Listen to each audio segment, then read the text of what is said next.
Saudi আরবের মরু এলাকায় মানুষের বসতি শুরু হয়েছিল হাজার বছর আগে থেকে বরফ যুগ শেষ হওয়ার পরে। ইসলাম ধর্ম প্রচারের পর সেটি খিলাফতের প্রধান কেন্দ্র হয়েছিল। পরবর্তীতে লোহিত সাগর ধরে আরব এলাকায় তুর্কি সাম্রাজ্য বিস্তার করেন সুলতান সুলাইমান।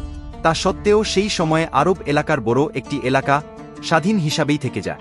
প্রিয় দর্শকদের কাছে অনুরোধ, ভিডিওটি সম্পূর্ণ দেখবেন এবং আমাদের এই চ্যানেলে নতুন হলে অবশ্যই আপনারা আমাদের পাশে থাকবেন।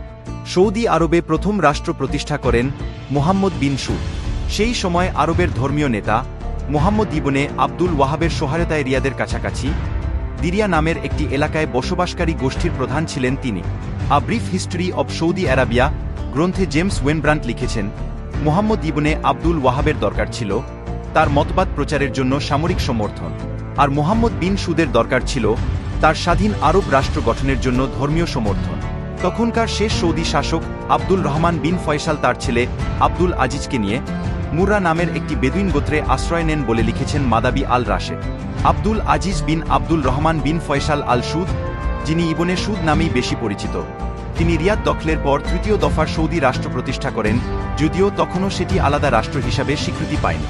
প্রথম বিশ্বযুদ্ধ শুরু হওয়ার পর শরীফ হুসেইন ব্রিটিশদের সঙ্গে যোগ দেন। অটোমানদের বিরুদ্ধে সে সময় লড়াইয়ে আরবদের সহায়তা করে ব্রিটিশ বাহিনী তারা প্রশিক্ষণ ও অস্ত্র সরবরাহ করতে শুরু করে। প্রথম বিশ্বযুদ্ধে অটোমানরা পরাজিত হলে সৌদি আরবের নিয়ন্ত্রণ তাদের হাতছাড়া হয়ে যায়। তবে যুদ্ধ শেষ হওয়ার পর একটি গোপন চুক্তিতে মধ্যপ্রাচ্যের বিভিন্ন এলাকা নিজেদের মধ্যে ভাগ করে নিয়েছিল ব্রিটেন এবং ফ্রান্স। সে সময় আরব এলাকার নিয়ন্ত্রণ নিয়ে শরীফ হুসেইন এবং ইবনে সুদের মধ্যে যুদ্ধ দেখা দেয়। আ হিস্টোরি অব সৌদি আরাবিয়া বুইয়ে মাদাবি আল রাশেদ লিখছেন, প্রথমে রাশিদীদের পরাজিত করে পুরো নজদের দখল নিয়ে নেন ইবনে সুদ। এরপর হজ যাত্রীদের ওপর হামলার অভিযোগ তুলে হেজাজে সামরিক অভিযান শুরু করেন ইবনে সুদ। ততদিনে শরীফ হুসেইনের সঙ্গে ব্রিটিশদের সম্পর্কে ফাটল দেখা দিয়েছে।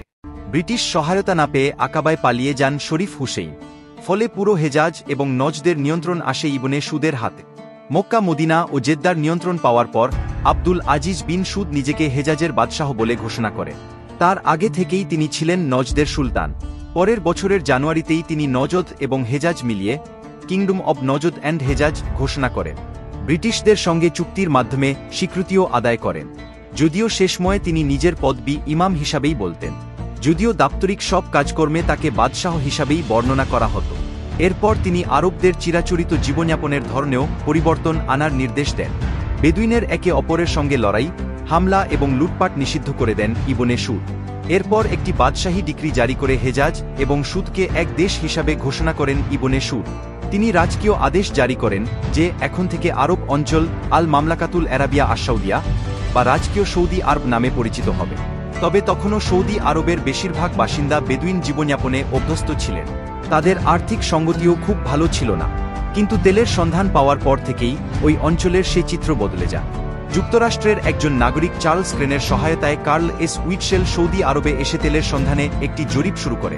এরপর থেকেই পুরো সৌদি আরবের চেহারা বদলে যেতে শুরু করে। ধন্যবাদ বন্ধুরা, ভিডিওটি দেখার জন্য। ভালো লেগে থাকলে অবশ্যই পরিবার এবং বন্ধুদের মাঝে শেয়ার করে দেবেন।